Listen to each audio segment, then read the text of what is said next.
On Sunday, the NTT Indycar Series descended on Barber Motorsports Park for the third round of the 2024 championship season.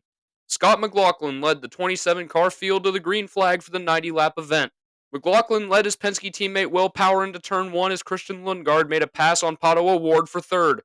Further in the back, Kiffin Simpson and Stingray Robb made contact, sending the 41 around along with Jack Harvey in the number 18 coin entry. The race remained green, and O'Ward tried to get back at Lundgaard coming into the museum chicane, but the McLaren had to slide back behind the 45 as they headed down the backstretch towards the roller coaster. On lap 2, Colton Herta was forced out of the way by Santino Ferrucci in the number 14 Foyt car as Ferrucci was trying to make his way up the field after starting 17th. Moments later, Pato O'Ward spun off in turn 5, dropping him down to 25th place. By lap 5, it was McLaughlin leading Power, Lundgaard, Felix Rosenqvist, and Marcus Armstrong.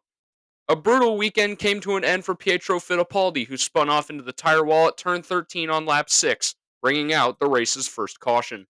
We went back to green on lap 10 with McLaughlin still leading Power, Lundgaard, and Rosenqvist. O'Ward came into the pits on lap 11 to serve a drive-through penalty, that being for the contact with Pietro Fittipaldi. Alex Palou entered contention on lap 12 when he passed Marcus Armstrong for 5th place. Palou made a pass on Rosenqvist in turn 13 on the same lap, moving the Ridgeline Oil number 10 car for Chip Ganassi Racing into 4th place. On lap 20, Scott Dixon was run off the road by Graham Rahal in turn number 5. Dixon spun into the grass and continued on. The race remained green. On lap 24, Lundgaard was the first of the front runners to pit. On lap 25, Christian Rasmussen made contact with Marcus Ericsson into the museum chicane. Rasmussen went off into the gravel trap and just barely escaped without hitting the wall. On lap 28, Will Power pitted from second, followed one lap later by race leader Scott McLaughlin. Palou was able to stay out until lap 30 before pitting for the first time, cycling the lead to Felix Rosenqvist.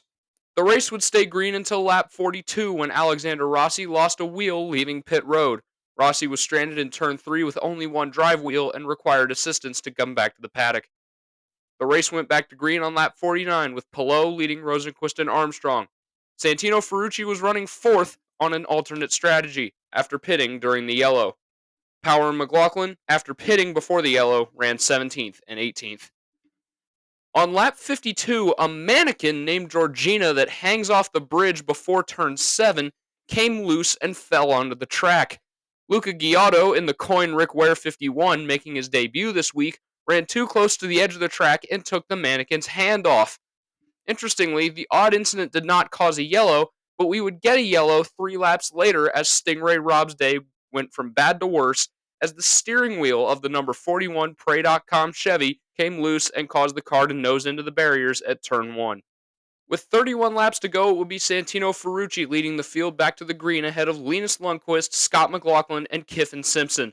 Both the 14 and the 8 would pit just 2 laps after the restart, handing the lead back to McLaughlin, who pitted with 16 laps to go, hoping to make it to the end without a yellow. Lundqvist, who had more fuel than the cars ahead of him, passed his teammate Armstrong for 5th place with 12 to go, and on the backstretch he passed Rosenqvist for 4th. With 6 to go, he passed his teammate Palou for 3rd. A caution would come with only 5 laps to go as Christian Rasmussen went for a slide going over the ridge in turn number 14. This bunched the field back up and put McLaughlin back under pressure from Power, Palou, and Lundqvist. The race went green for a 2-lap dash to the finish. McLaughlin took off, leaving Power, Lundqvist, and Palou to fight for second. McLaughlin would run away and take a redeeming 1-2 finish for Team Penske. Linus Lundqvist held on for 3rd for his first IndyCar podium. IndyCar will be back in action again to start the month of May at Indianapolis Motor Speedway for the Sancio Grand Prix on the IMS road course. Make sure to subscribe and hit the bell so you never miss any more highlights, and have a wonderful rest of your day.